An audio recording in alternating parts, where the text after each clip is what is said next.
ಕೊಲ್ಲಿ ಯುದ್ಧ ಕಮರ್ಷಿಯಲ್ ಸಿಲಿಂಡರ್ಗೆ ಕೊಳ್ಳಿಯನ್ನ ಇಟ್ಟಿದೆ. ಗ್ಯಾಸ್ ಬರದ ನಡುವೆ ದರ ಏರಿಕೆ ಬರ ಬಿದ್ದಿದೆ. ಬೆಂಗಳೂರಿನ ಹೋಟೆಲ್ಗಳಲ್ಲಿ ತಿಂಡಿ ತಿನಿಸುಗಳು ಮತ್ತಷ್ಟು ದುಬಾರಿ ಆಗ್ತಾ ಇದೆ. ರಿಪೋರ್ಟ್ ನೋಡ್ಕೊಂಡು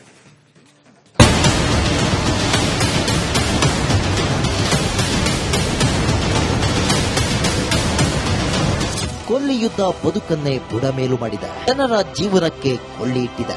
ಸಿಲಿಂಡರ್ಗೆ ಹಾಹಾಕಾರ ಸೃಷ್ಟಿಸಿದೆ. ಗ್ಯಾಸ್ ಬರದಿಂದ ನಲುಗಿ ಹೋಗಿರೋ ಗ್ರಾಹಕರಿಗೆ ಮತ್ತೊಂದು ಶಾಕ್ ಎದುರಾಗಿದೆ. ಸಿಲಿಕಾನ್ ಸಿಟಿ ಜನರಿಗೆ ಮತ್ತೆ ದರ ಏರಿಕೆ ಬರೆ ಬಿದ್ದಿದೆ. ಹೋಟೆಲ್ ತಿಂಡಿ ಮತ್ತಷ್ಟು ದುಬಾರಿ.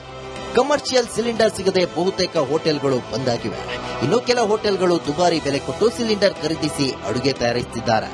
ಅನಿವಾರ್ಯವಾಗಿ ಬೆಂಗಳೂರಿನ ಹೋಟೆಲ್ಗಳಲ್ಲಿ ದರ ಏರಿಕೆ ಮಾಡುವ ಪರಿಸ್ಥಿತಿ ಬಂದೊದಗಿದೆ. ಹೋಟೆಲ್ ತಿಂಡಿಗಳಲ್ಲಿ ಬರೋಬ್ಬರಿ 5 ರಿಂದ 10% ದರ ಏರಿಸಲಾಗಿದೆ.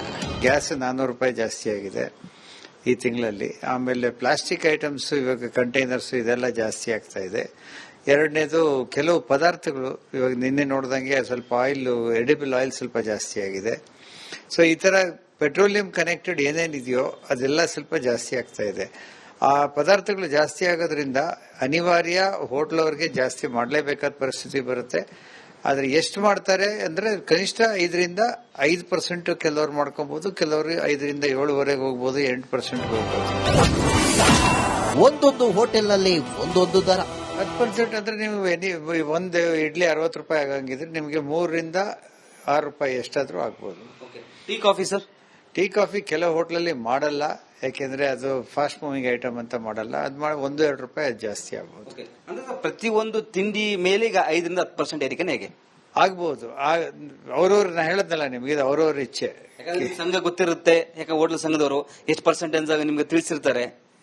ನಮ್ಮ ಹತ್ರ ಡಿಸ್ಕಸ್ ಮಾಡಿ ನಾವು ಅದ್ರ ಬಗ್ಗೆ ಏನು ಕಡಿವಾಣ ಹಾಕೋದಿಲ್ಲ. ಒಂದು ಮಸಾಲೆ ದೋಸೆ 180 ರೂಪಾಯಿ. ಬೆಂಗಳೂರು ಹೋಟೆಲ್ ಸಂಘ ದರ ಏರಿಕೆ ನಿರ್ಧಾರ ಕೈಗೊಂಡಿದ್ದೆ ತಡ. ಸಿಲಿಕಾನ್ ಸಿಟಿ ಹೋಟೆಲ್ಗಳಲ್ಲಿ ತಿಂಡಿ, ಟೀ, ಕಾಫಿ ದರ ಗಗನ ಮುಟ್ಟಿದೆ. ಎಂಟಿಆರ್ನಲ್ಲಿ ಮಸಾಲೆ ದೋಸೆ ರೇಟ್ ಬರೋಬ್ಬರಿ 180 ರೂಪಾಯಿಗೆ ಏರಿಕೆಯಾಗಿದೆ. ನಾನೀಗ ಎಂಟಿಆರ್ ಹೋಟೆಲ್ ಮುಂದೆ ಇದ್ದೇನೆ. ಇಲ್ಲಿ ಸಹ ದರ ಏರಿಕೆ ಬೋರ್ಡ್ ಹಾಕಿದ್ದಾರೆ. ನಾಳೆಯಿಂದ ದರ ಏರಿಕೆ ಮಾಡ್ತು ಅಂತ ಈಗ ತಿಳಿಸಿದ್ದಾರೆ. ಈ ಟೀ ಕಾಫಿ ದರ 5 ರಿಂದ 10% ಏರಿಕೆ ಆಗಲಿದೆ. ಹೀಗಾಗಿ ಎಲ್ಲೋ ಒಂದ್ ಕಡೆ ಜನಸಾಮಾನ್ಯರು ಆಕ್ರೋಶ ಹೊರಹಾಕ್ತಿದ್ದಾರೆ. ಯಾಕಂದ್ರೆ ಏರಿಕೆ ಮಾಡುವುದು ಸರಿಯಲ್ಲ, ಆಟೋದಂತೆ ಹೋಟೆಲ್ಗಳಿಗೂ ಕಡಿವಾಣ ಹಾಕ್ಬೇಕಂತ ಒಂದ್ ಕಡೆ ಒತ್ತಾಯ ಸಹ ಮಾಡ್ತಿದ್ದಾರೆ. ಯಾಕಂದ್ರೆ ಪ್ರತಿನಿತ್ಯ ದರವು ಏರಿಕೆ ಆಗಿದೆ. ಇದೀಗ ಹೋಟೆಲ್ ತಿಂಡಿ ಊಟ ಆದ್ರೆ ದರ ಏರಿಕೆ ಆಯ್ತಿದ್ರೆ ಮತ್ತಷ್ಟು ಕಷ್ಟ ಆಗ್ಬಹುದು. ಹೀಗಾಗಿ ನಮಗೆ ಇದಕ್ಕೆ ಕಡಿವಾಣ ಹಾಕ್ಬೇಕಂತ ಜನಸಾಮಾನ್ಯರು ಈಗ ಒತ್ತಾಯ ಮಾಡ್ತಿದ್ದಾರೆ. ಹೋಟೆಲ್ನವರು ಹಗಲು ದರೋಡೆ ಮಾಡ್ತಿದ್ದಾರೆ. ಅಲ್ಲ, ಈಗ ಮುಖ್ಯವಾಗಿ ಹೇಳಬೇಕು ಅಂದ್ರೆ ಯುದ್ಧದ ನೆಪ ಹೇಳಿ ಹಗಲು ದರೋಡೆ ಮಾಡ್ತಾ ಇದ್ದಾರೆ ಹೋಟ್ಲ್ ಸಂಘದವರು. ಈಗ ಒಂದು ವೇಳೆ ಯುದ್ಧ ಮುಗಿದ ಮೇಲೆ ಪೆಟ್ರೋಲ್ ಡೀಸೆಲ್ ಬೆಲೆ ಕಡಿಮೆ ಆಯ್ತು ಅಂದ್ರೆ ಇವ್ರು ಕಡಿಮೆ ಮಾಡ್ತಾರೆ, ಬೆಲೆ ಮಾಡಲ್ಲ. ಈಗ ಅದನ್ನ ಅಡ್ವಾಂಟೇಜ್ ತಗೊಂಡು ಈಗ ಮಾಡ್ತಾ ಇದ್ದಾರೆ. ಸುಖ ಸುಮ್ಮನೆ ದರ ಏರಿಕೆ ಮಾಡ್ತಿದ್ದಾರೆ. ಇದು ಸುಮ್ಮನೆ ಡಿಮ್ಯಾಂಡ್ ಕ್ರಿಯೇಟ್ ಮಾಡ್ತಾ ಇದ್ದಾರೆ ವಿನಃ ಎಲ್ಲಾ ಸಿಲಿಂಡರ್ಸ್ ಎಲ್ಲ ಕಡೆ ಸಿಗ್ತಾ ಇದೆ, ಮಾಡ್ತಾ ಇದೆ, ಬ್ಲಾಕ್ ಅಲ್ಲಿ ಮಾರ್ಕೊಳ್ತಾ ಇದ್ದಾರೆ. ಹೇಳ್ದಂಗೆ ಇವತ್ತು ರೇಟ್ ಜಾಸ್ತಿ ಮಾಡಿದ್ರೆ ಅಕಸ್ಮಾತ್ ಅದು ಮಾಮೂಲಿ ಸ್ಟೇಜ್ ಬಂದಾಗ ಇವ್ರು ಯಾರು ರೇಟ್ ಕಮ್ಮಿ ಮಾಡಲ್ಲ. ಹಾಗಾಗಿ ಇದು ಇಟ್ಸ್ ನಥಿಂಗ್ ಬಟ್ ಹಗಲ್ ದರೋಡೆ ಅಂತ ನಾನು ಹೇಳಕ್ ಬಯಸ್ತೀನಿ. ಇದೇ ತರ ಮುಂದುವರಿಸಿಕೊಂಡು ಹೋಗ್ತಾರೆ. ಬೆಲೆಗಳನ್ನ ಏರಿಕೆ ಮಾಡ್ತಾರೆ, ಮತ್ತೆ ಕಮ್ಮಿ ಆದಾಗ ಅದೇನು ಕಮ್ಮಿ ಮಾಡಕ್ಕಾಗಲ್ಲ. ಅವರು ಅದನ್ನೇ ಕಂಟಿನ್ಯೂ ಮಾಡ್ಕೊಂಡು ಹೋಗ್ತಾರೆ. ಎಲ್ಲ ಹೊರೆ ಬೀಳೋದೆಲ್ಲ ಸಾರ್ವಜನಿಕರ ಮೇಲೆ. ಅದು ಯಾವ ರೀತಿ ಮಾಡಕ್ಕಾಗುತ್ತೆ? 10% ಏರಿಕೆ ಮಾಡೋದು ಸರಿಯಲ್ಲ ಅಂತ ಹೇಳ್ತೀರಿ? ಹೌದು, ಸರಿ ಇಲ್ಲ. ಸರಿ ಆದ್ರೂ ಅದನ್ನ ಮತ್ತೆ ಕಮ್ಮಿ ಮಾಡಕ್ಕಾಗಲ್ಲ. ಒಂದ್ಸಾರಿ ಮಾಡಿದ್ಮೇಲೆ ಮತ್ತೆ ಅದು ಕಂಟಿನ್ಯೂ ಆಗ್ತಾ ಇರ್ತದೆ ವಿನಃ ಕಮ್ಮಿ ಆಗಲ್ಲ. ಇವಾಗ ಮಧ್ಯಾಹ್ನ ಊಟನೂ ಅಷ್ಟೇ, ಸಾಯಂಕಾಲ ಊಟ ಕೆಲವರೆಲ್ಲ ಹೊರಗಡೆ ಇರೋರೆಲ್ಲ ಹೋಟ್ಲಲ್ಲೇ ತಿಂತಾರೆ. ಫುಟ್ಪಾತ್ ಮೇಲಿರೋ ಅಂಗಡಿಗಳಲ್ಲಿ ಎಲ್ಲ ಕಮ್ಮಿ ಇರೋದ್ರಿಂದ ಈಗ ಗ್ಯಾಸ್ ಬೆಲೆ ಜಾಸ್ತಿ ಆಯ್ತು, ಗ್ಯಾಸ್ ಸಿಗ್ತಾ ಇಲ್ಲ ಅಂತ ಹಚ್ತಾರೆ. ಗ್ಯಾಸ್ ಕಮ್ಮಿ ಆದಾಗ ಇವ್ರು ಕಮ್ಮಿ ಮಾಡ್ತಾರ? ಇಲ್ಲ. ಅದು ಹೊರೆ ಬೀಳೋದು ಬಡವ್ರ ಮೇಲೆ. ನ್ಯಾಯಯುತವಾಗಿ ದರ ಏರಿಕೆ ಮಾಡಿ. ತುಂಬಾ ಜನ ಬೆಂಗಳೂರಿನಲ್ಲಿ ಹೊರಗಡೆಯಿಂದ ಬಂದು ಇದಾಗಿರೋರು ಇದ್ದಾರೆ. ಹೋಟೆಲ್ ಮೇಲೆ ಊಟ ತಿಂಡಿಗೆ ಎಲ್ಲದಕ್ಕೂ ಡಿಪೆಂಡ್ ಆಗಿದ್ದಾರೆ. ಸೊ ಅದು ಏನಂದ್ರೆ ಪ್ರಪೋರ್ಷನೇಟ್ ಆಗಿ it should be judicial increase ಅಂತಾರೆ ನೋಡಿ, ಆ ತರ ನ್ಯಾಯಯುತವಾಗಿ ಇನ್ಕ್ರೀಸ್ ಆಯಿತು ಅಂತಂದ್ರೆ ಎಲ್ರಿಗೂ ಒಂದು ಸಂತೋಷ. ಹೋಟೆಲ್ಗಳೇನೋ ಸಿಲಿಂಡರ್ ನೆಪ ಹೇಳಿ ದರ ಏರಿಕೆ ಮಾಡ್ತಿದ್ದಾರೆ. ಆದ್ರೆ ಕತ್ತರಿ ಬಿದ್ದಿರೋದು ಜನಸಾಮಾನ್ಯರ ಜೇಬಿಗೆ. ದುಬಾರಿ ದುನಿಯಾದಲ್ಲಿ ಬದುಕೋದು ಹೇಗೆ ಅನ್ನೋದೇ ಸದ್ಯದ ಪ್ರಶ್ನೆ ಆಗಿದೆ. Bureau report, republic Kannada. ಕೊಲ್ಲಿ ಯುದ್ಧ ಕಮರ್ಷಿಯಲ್ ಸಿಲಿಂಡರ್ಗೆ ಕೊಳ್ಳಿಯನ್ನ ಇಟ್ಟಿದೆ. ಗ್ಯಾಸ್ ಬರದ ನಡುವೆ ದರ ಏರಿಕೆ ಬರ ಬಿದ್ದಿದೆ. ಬೆಂಗಳೂರಿನ ಹೋಟೆಲ್ಗಳಲ್ಲಿ ತಿಂಡಿ ತಿನಿಸುಗಳು ಮತ್ತಷ್ಟು ದುಬಾರಿ ಆಗ್ತಾ ಇದೆ. ರಿಪೋರ್ಟ್ ನೋಡ್ಕೊಂಡು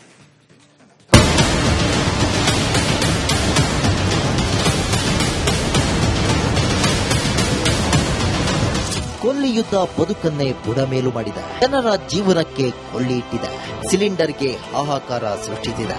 ಗ್ಯಾಸ್ ಬರದಿಂದ ನಲುಗಿ ಹೋಗಿರೋ ಗ್ರಾಹಕರಿಗೆ ಮತ್ತೊಂದು ಶಾಕ್ ಎದುರಾಗಿದೆ.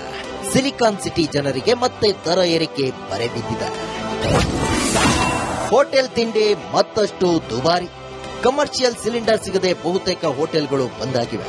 ಇನ್ನು ಕೆಲ ಹೋಟೆಲ್ಗಳು ದುಬಾರಿ ಬೆಲೆ ಕೊಟ್ಟು ಸಿಲಿಂಡರ್ ಖರೀದಿಸಿ ಅಡುಗೆ ತಯಾರಿಸುತ್ತಿದ್ದಾರೆ. ಅನಿವಾರ್ಯವಾಗಿ ಬೆಂಗಳೂರಿನ ಹೋಟೆಲ್ಗಳಲ್ಲಿ ದರ ಏರಿಕೆ ಮಾಡುವ ಪರಿಸ್ಥಿತಿ ಬಂದೊದಗಿದೆ. ಹೋಟೆಲ್ ತಿಂಡಿಗಳಲ್ಲಿ ಬರೋಬ್ಬರಿ 5 ರಿಂದ 10% ದರ ಏರಿಸಲಾಗಿದೆ. ಗ್ಯಾಸ್ 400 ರೂಪಾಯಿ ಜಾಸ್ತಿ ಆಗಿದೆ ಈ ತಿಂಗಳಲ್ಲಿ. ಆಮೇಲೆ ಪ್ಲಾಸ್ಟಿಕ್ ಐಟಮ್ಸ್, ಇವಾಗ ಕಂಟೈನರ್ಸ್ ಇದೆಲ್ಲ ಜಾಸ್ತಿ ಆಗ್ತಾ ಇದೆ. ಎರಡನೇದು, ಕೆಲವು ಪದಾರ್ಥಗಳು ಇವಾಗ ನಿನ್ನೆ ನೋಡ್ದಂಗೆ ಸ್ವಲ್ಪ ಆಯಿಲ್, ಎಡಿಬಲ್ ಆಯಿಲ್ ಸ್ವಲ್ಪ ಜಾಸ್ತಿ ಆಗಿದೆ. ಸೊ ಈ ತರ ಪೆಟ್ರೋಲಿಯಂ ಕನೆಕ್ಟೆಡ್ ಏನೇನಿದೆಯೋ ಅದೆಲ್ಲ ಸ್ವಲ್ಪ ಜಾಸ್ತಿ ಆಗ್ತಾ ಇದೆ. ಆ ಪದಾರ್ಥಗಳು ಜಾಸ್ತಿ ಆಗೋದ್ರಿಂದ ಅನಿವಾರ್ಯ ಹೋಟ್ಲ್ ಅವ್ರಿಗೆ ಜಾಸ್ತಿ ಮಾಡಲೇಬೇಕಾದ ಪರಿಸ್ಥಿತಿ ಬರುತ್ತೆ. ಆದ್ರೆ ಎಷ್ಟು ಮಾಡ್ತಾರೆ ಅಂದ್ರೆ ಕನಿಷ್ಠ 5 ರಿಂದ 5% ಕೆಲವರು ಮಾಡ್ಕೊಬಹುದು, ಕೆಲವರು 5 ರಿಂದ 7% ಹೋಗ್ಬೋದು, 8% ಹೋಗ್ಬೋದು. ಒಂದೊಂದು ಹೋಟೆಲ್ನಲ್ಲಿ ಒಂದೊಂದು ದರ. 10% ಅಂದ್ರೆ ನೀವು ಒಂದು ಇಡ್ಲಿ 60 ರೂಪಾಯಿ ಆಗಂಗಿದ್ರೆ ನಿಮಗೆ 3 ರಿಂದ 6 ರೂಪಾಯಿ ಎಷ್ಟಾದ್ರೂ ಆಗ್ಬೋದು. Tea coffee sir? Tea coffee ಕೆಲವು ಹೋಟ್ಲಲ್ಲಿ ಮಾಡಲ್ಲ, ಯಾಕೆಂದ್ರೆ ಅದು ಫಾಸ್ಟ್ ಮೂವಿಂಗ್ ಐಟಮ್ ಅಂತ ಮಾಡಲ್ಲ. ಅದು 1-2 ರೂಪಾಯಿ ಜಾಸ್ತಿ ಆಗ್ಬೋದು. ಅಂದ್ರೆ ಪ್ರತಿಯೊಂದು ತಿಂಡಿ ಮೇಲೆ ಈಗ 5 ರಿಂದ 10% ಏರಿಕೆ ಹೇಗೆ ಆಗ್ಬಹುದು. ಅವ್ರವ್ರು ನಾ ಹೇಳದ್ನಲ್ಲ ನಿಮ್ಗೆ, ಇದು ಅವ್ರವ್ರ ಇಚ್ಛೆ. ಸಂಘ ಗೊತ್ತಿರುತ್ತೆ, ಯಾಕೆ ಹೋಟೆಲ್ ಸಂಘದವರು ಎಷ್ಟು ಪರ್ಸೆಂಟೇಜ್ ನಿಮ್ಗೆ ತಿಳಿಸಿರ್ತಾರೆ. ನಮ್ಮ ಹತ್ರ ಡಿಸ್ಕಸ್ ಮಾಡಿ ನಾವು ಅದ್ರ ಬಗ್ಗೆ ಏನು ಕಡಿವಾಣ ಹಾಕೋದಿಲ್ಲ. ಒಂದು ಮಸಾಲೆ ದೋಸೆ 180 ರೂಪಾಯಿ. ಬೆಂಗಳೂರು ಹೋಟೆಲ್ ಸಂಘ ದರ ಏರಿಕೆ ನಿರ್ಧಾರ ಕೈಗೊಂಡಿದ್ದೆ ತಡ. ಸಿಲಿಕಾನ್ ಸಿಟಿ ಹೋಟೆಲ್ಗಳಲ್ಲಿ ತಿಂಡಿ, ಟೀ, ಕಾಫಿ ದರ ಗಗನ ಮುಟ್ಟಿದೆ. ಎಂಟಿಆರ್ನಲ್ಲಿ ಮಸಾಲೆ ದೋಸೆ ರೇಟ್ ಬರೋಬ್ಬರಿ 180 ರೂಪಾಯಿಗೆ ಏರಿಕೆಯಾಗಿದೆ. ನಾನೀಗ ಎಂಟಿಆರ್ ಹೋಟೆಲ್ ಮುಂದೆ ಇದ್ದೇನೆ. ಇಲ್ಲಿ ಸಹ ದರ ಏರಿಕೆ ಬೋರ್ಡ್ ಹಾಕಿದ್ದಾರೆ. ನಾಳೆಯಿಂದ ದರ ಏರಿಕೆ ಮಾಡುತ್ತವಂತೀಗ ತಿಳಿಸಿದ್ದಾರೆ.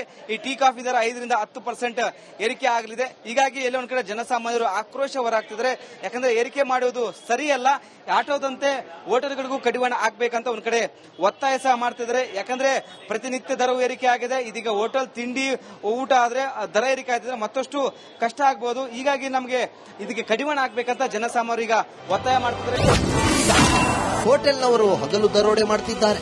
ಅಲ್ಲ, ಈಗ ಮುಖ್ಯವಾಗಿ ಹೇಳಬೇಕು ಅಂದ್ರೆ ಯುದ್ಧದ ಅಪಾಯ ಹೇಳಿ ಹಗಲು ದರೋಡೆ ಮಾಡ್ತಾ ಇದ್ದಾರೆ ಹೋಟ್ಲ್ ಸಂಘದವರು. ಈಗ ಒಂದು ವೇಳೆ ಯುದ್ಧ ಮುಗಿದ ಮೇಲೆ ಪೆಟ್ರೋಲ್ ಡೀಸೆಲ್ ಬೆಲೆ ಕಡಿಮೆ ಆಯ್ತು ಅಂದ್ರೆ ಇವ್ರು ಕಡಿಮೆ ಮಾಡ್ತಾರೆ, ಬೆಲೆ ಮಾಡಲ್ಲ. ಈಗ ಅದನ್ನ ಅಡ್ವಾಂಟೇಜ್ ತಗೊಂಡು ಈಗ ಮಾಡ್ತಾ ಇದ್ದಾರೆ. ಸುಖ ಸುಮ್ಮನೆ ದರ ಏರಿಕೆ ಮಾಡ್ತಿದ್ದಾರೆ. ಇದು ಸುಮ್ಮನೆ ಡಿಮ್ಯಾಂಡ್ ಕ್ರಿಯೇಟ್ ಮಾಡ್ತಾ ಇದ್ದಾರೆ ವಿನಃ ಎಲ್ಲಾ ಸಿಲಿಂಡರ್ಸ್ ಎಲ್ಲ ಕಡೆ ಸಿಗ್ತಾ ಇದೆ, ಮಾಡ್ತಾ ಇದೆ, ಬ್ಲಾಕ್ ಅಲ್ಲಿ ಮಾರ್ಕೊಳ್ತಾ ಇದ್ದಾರೆ. ಹೇಳ್ದಂಗೆ ಇವತ್ತು ರೇಟ್ ಜಾಸ್ತಿ ಮಾಡಿದ್ರೆ ಅಕಸ್ಮಾತ್ ಅದು ಮಾಮೂಲಿ ಸ್ಟೇಜಿಗೆ ಬಂದಾಗ ಇವ್ರು ಯಾರು ರೇಟ್ ಕಮ್ಮಿ ಮಾಡಲ್ಲ. ಹಾಗಾಗಿ ಇದು ಇಟ್ಸ್ ನಥಿಂಗ್ ಬಟ್ ಹಗಲ್ ದರೋಡೆ ಅಂತ ನಾನು ಹೇಳಕ್ ಬಯಸ್ತೀನಿ. ಇದೇ ತರ ಮುಂದುವರಿಸಿಕೊಂಡು ಹೋಗ್ತಾರೆ. ಬೆಲೆಗಳನ್ನ ಏರಿಕೆ ಮಾಡ್ತಾರೆ, ಮತ್ತೆ ಕಮ್ಮಿ ಆದಾಗ ಅದೇನು ಕಮ್ಮಿ ಮಾಡಕ್ಕಾಗಲ್ಲ. ಅವ್ರು ಅದನ್ನೇ ಕಂಟಿನ್ಯೂ ಮಾಡ್ಕೊಂಡು ಹೋಗ್ತಾರೆ. ಎಲ್ಲ ಹೊರೆ ಬೀಳೋದೆಲ್ಲ ಸಾರ್ವಜನಿಕರ ಮೇಲೆ. ಅದು ಯಾವ ರೀತಿ ಮಾಡಕ್ಕಾಗತ್ತೆ? 10% ಏರಿಕೆ ಮಾಡೋದು ಸರಿಯಲ್ಲ ಅಂತ ಹೇಳ್ತೀರಿ? ಹೌದು, ಸರಿ ಇಲ್ಲ. ಸರಿ ಆದ್ರೂ ಅದನ್ನ ಮತ್ತೆ ಕಮ್ಮಿ ಮಾಡಕ್ಕಾಗಲ್ಲ. ಒಂದ್ಸರಿ ಮಾಡಿದ್ರೆ ಮತ್ತೆ ಅದು ಕಂಟಿನ್ಯೂ ಆಗ್ತಾ ಇರ್ತದೆ ವಿನ ಕಮ್ಮಿ ಆಗಲ್ಲ. ಇವಾಗ ಮಧ್ಯಾಹ್ನ ಊಟನೂ ಅಷ್ಟೇ, ಸಾಯಂಕಾಲ ಊಟ ಕೆಲವರೆಲ್ಲ ಹೊರಗಡೆ ಇರೋರೆಲ್ಲ ಹೋಟ್ಲಲ್ಲೇ ತಿಂತಾರೆ. ಫುಟ್ಪಾತ್ ಮೇಲಿರೋ ಅಂಗಡಿಗಳಲ್ಲಿ ಎಲ್ಲ ಕಮ್ಮಿ ಇರೋದ್ರಿಂದ ಈಗ ಗ್ಯಾಸ್ ಬೆಲೆ ಜಾಸ್ತಿ ಆಯ್ತು, ಗ್ಯಾಸ್ ಸಿಗ್ತಾ ಇಲ್ಲ ಅಂತ ಹಚ್ತಾರೆ. ಗ್ಯಾಸ್ ಕಮ್ಮಿ ಆದಾಗ ಇವ್ರು ಕಮ್ಮಿ ಮಾಡ್ತಾರ? ಇಲ್ಲ. ಅದು ಹೊರೆ ಬೀಳೋದು ಬಡವ್ರ ಮೇಲೆ. ನ್ಯಾಯಯುತವಾಗಿ ದರ ಏರಿಕೆ ಮಾಡಿ. ತುಂಬಾ ಜನ ಬೆಂಗಳೂರಿನಲ್ಲಿ ಹೊರಗಡೆಯಿಂದ ಬಂದು ಇದಾಗಿರೋರು ಇದ್ದಾರೆ. ಹೋಟೆಲ್ ಮೇಲೆ ಊಟ ತಿಂಡಿಗೆ ಎಲ್ಲದಕ್ಕೂ ಡಿಪೆಂಡ್ ಆಗಿದ್ದಾರೆ. ಸೊ ಅದು ಏನಂದ್ರೆ ಪ್ರಪೋರ್ಷನೇಟ್ ಆಗಿ it should be judicial increase ಅಂತಾರೆ ನೋಡಿ, ಆ ತರ ನ್ಯಾಯಯುತವಾಗಿ ಇನ್ಕ್ರೀಸ್ ಆಯಿತು ಅಂತಂದ್ರೆ ಎಲ್ರಿಗೂ ಒಂದು ಸಂತೋಷ. ಹೋಟೆಲ್ಗಳೇನೋ ಸಿಲಿಂಡರ್ ನೆಪ ಹೇಳಿ ದರ ಏರಿಕೆ ಮಾಡ್ತಿದ್ದಾರೆ. ಆದ್ರೆ ಕತ್ತರಿ ಬಿದ್ದಿರೋದು ಜನಸಾಮಾನ್ಯರ ಜೇಬಿಗೆ. ದುಬಾರಿ ದುನಿಯಾದಲ್ಲಿ ಬದುಕೋದು ಹೇಗೆ ಅನ್ನೋದೇ ಸದ್ಯದ ಪ್ರಶ್ನೆಯಾಗಿದೆ. Bureau report, republic Kannada.